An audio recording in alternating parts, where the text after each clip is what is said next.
Hello, ladies, welcome. I hope you all are doing well. Today, I'm going to be reading from and reviewing the book Lessons from Madame Chic 20 Stylish Secrets I Learned While Living in Paris by Jennifer L. Scott. This is a really good book, very entertaining, very well done, with lots of good information in it. I especially enjoyed her stories that she shared. Some of them are really funny about her time spent in Paris. The book has three parts. Part one is diet and exercise, part two is style and beauty, and part three is how to live well. I'm going to focus on part two, style and beauty, but I'm going to go into chapter 8, always look presentable. But before I do that, I recommend that you check out the video that I'm going to link below. The channel is Mocha Mommy, where she does a really good job talking about dressing and attire and how to set yourself apart by doing that, by dressing, or I'll just say what Jennifer L. Scott says here, always looking presentable and why that's so important. So I'm not going to start reading at the beginning of chapter 8. I'm going to skip ahead a little bit and I'm just going to read two paragraphs from the second page of chapter 8. So that'll give you an idea of where this chapter is going. Many of us, myself included, have days when we struggle to even brush our hair. Pull on jeans and a t-shirt and get out the door on time. Yet Famille Chic dealt with the same quotidian circumstances that most of us deal with. Monsieur Chic worked full-time, as did their son. Madame Chic worked part-time and took care of everything to do with the home. They were busy people, yet looking presentable was a priority for each one of them. Always looking presentable does not mean your appearance is high maintenance. You wouldn't see Madame Chic running late because it took her an hour to do her makeup and flat iron her hair. She had her look down so well, she could put together an outfit quickly without agonizing over what to wear. She had a simple haircut that was easy to style and wore very little makeup. I'm going to skip ahead to the next section, which is titled Motivation. Avoid telling yourself you're just going to the grocery store or wherever it is you happen to be going as an excuse to look like a complete frump. You may think you won't see anyone you know, but trust me, you will.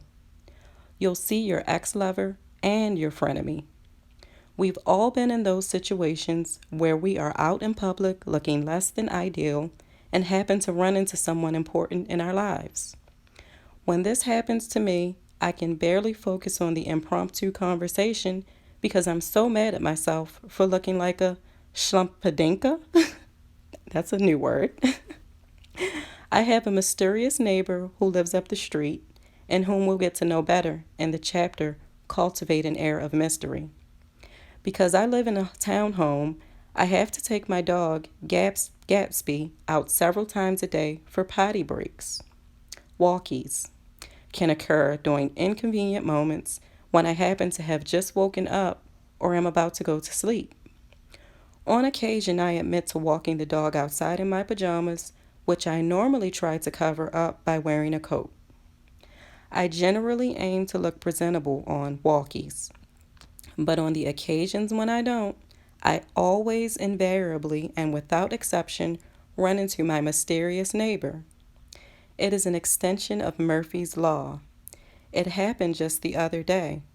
I was just popping outside for 10 seconds to throw out the trash in my jeans, rolled up to my knees, gardening shoes, makeupless face, and haphazard hair. As I was about to throw out the trash, guess who walks around the corner? My mysterious neighbor.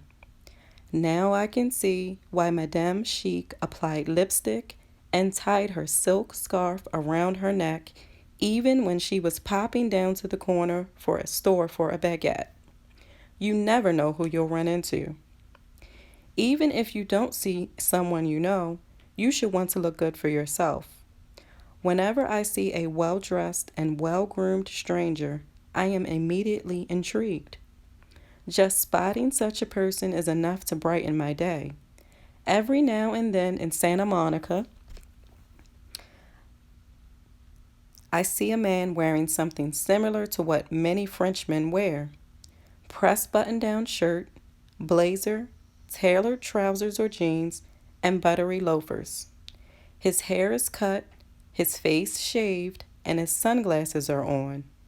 I tell you, I swoon. Men, if you are single and want to attract the ladies, well groomed, well dressed, and well mannered is the route to take. There is a young woman who rides her bike by my street almost every day. She works at the local real estate office on Montana Avenue. She is always immaculately dressed, the perfect vision of business casual. She usually wears skirts paired with tailored blazers, an artfully tied scarf around her neck, and ballet flats on her feet, and lets her pretty long blonde hair flow in the breeze behind her. The other day I saw her in riding pants and boots, blazer, scarf, and aviator sunglasses. She always looks so fabulous. Okay, I'm going to skip to the next section, which is just a small section here titled First Impressions. First impressions are indelible. If you are in the habit of looking presentable always, you will never need to worry about making a bad first visual impression. As we walk through life, we never know who we are going to meet: potential husbands or wives, co-workers, new friends. We would all like to attract the best people in our lives. If you try always to look your best, you can let go of this care and automatically feel more attractive and confident that you are making the best possible first impression. Don't tempt yourself to be frumpy. This is the next section. Throw out any clothes that are overworn, damaged, or unflattering. There is no excuse for holding on to bad clothes. They serve no purpose. Even if you live alone, you shouldn't wear them. Just think, if you don't own one frumpy outfit, then you don't have to worry about ever looking frumpy. This is so true, ladies. This is something that I did. I got rid of so many clothing, and I used to buy fast fashion and all of that stuff. And, sometimes those things, they just don't hold up well to wash and wear. So I just got rid of a lot of stuff so that now whatever I wear, it fits well, it looks good, that the material is quality, so I don't ever have to worry about looking frumpy. I mean, even when I'm like going to work out, I made sure that I got things that are of good quality material so that when I get dressed, I know that I'm going to be wearing something that looks good and I'll be well put together. So then she has the next section here, which is check yourself from different angles. And then the next section is travel, the saving things for later mentality. I think I'll read this. Do you have a new blouse, but you haven't worn it yet because you're saving it for just the right moment? Well, if that special moment comes, by all means wear it. But in the meantime, wear it to your dentist appointment too. After all, they do put a bib on you. And you might run into an old friend in the waiting room. Next, she has sleepwear. Then she goes into hair and grooming.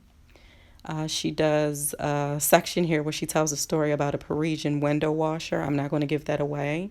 And that's actually the end of the chapter, but I'll recap here for you. She has a section here where she recaps the chapter, so I'll read that. Dress presentably on a daily basis to honor yourself and those around you. Remember, first impressions are terribly important. Don't tempt yourself to be frumpy. Throw out or give away any clothes that are not up to par. Check yourself from all angles before leaving the house. Dress beautifully when you travel to raise the tone and encourage upgrades. Never save your best clothes for later. Wear them today. What are you waiting for? Choose a haircut that is easily styled and that fits your lifestyle. Good grooming is imperative. When bathing in Paris, avoid leaving the blinds up unless you want to be admired by a Parisian window washer. Okay, ladies, so that's it. That is all I'm going to cover from this book. There's so much more in this book that I'd like to go into, but like I said, I don't want to give too much of the book away. I do highly recommend that you purchase the book and read through it. You will not be disappointed. It's very entertaining. And she also has a channel here on YouTube, so you want to check out the channel also. And I hope that you enjoyed this quick review, and I hope that you all are enjoying getting back out and enjoying life. Thank you for listening.